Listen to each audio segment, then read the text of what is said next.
أعوذ بالله من الشيطان الرجيم. بسم الله الرحمن الرحيم. في الدنيا والآخرة ويسألونك عن اليتامى قل إصلاح لهم خير وإن تخالطوهم فإخوانكم والله يعلم المفسد من المصلح ولو شاء الله لعنتكم إن الله عزيز حكيم. صدق اللہ العظیم.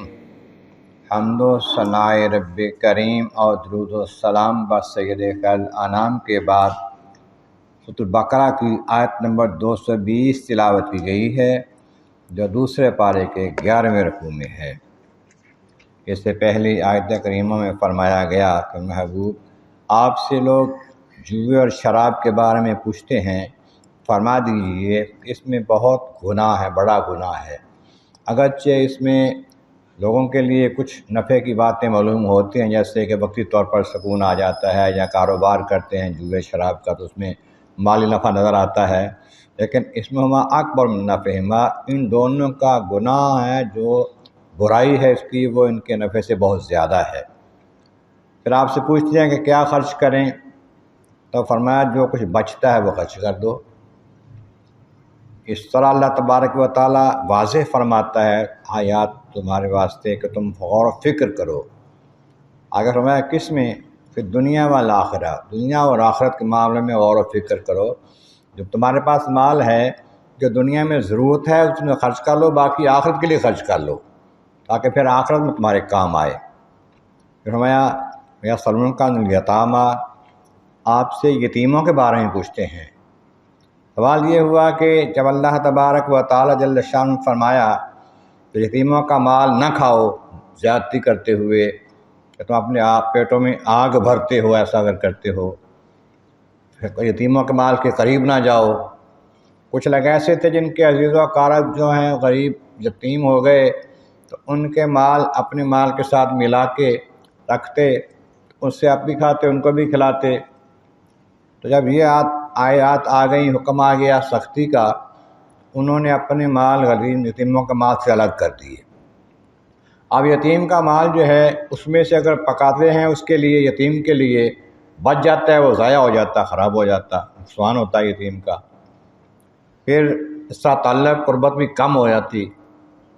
تو حضور کی بارگاہ میں حاضر ہو کے صحابی نے عرض کی کہ حضور اس طرح کا معاملہ ہے تو کس طرح یتیم کا بھلا کیا جائے؟ اللہ تعالیٰ نے یہ آیت نازل فرما دی، فرمایا کہ اللہ تعالیٰ تمہیں اجازت دے دیتا ہے، یتیم کے بارے میں پوچھتے ہیں نا، قل اصلاح لهم خیر، ان کے لیے اگر بھلائی کرتے ہو تمہارے پاس تو ٹھیک ہے۔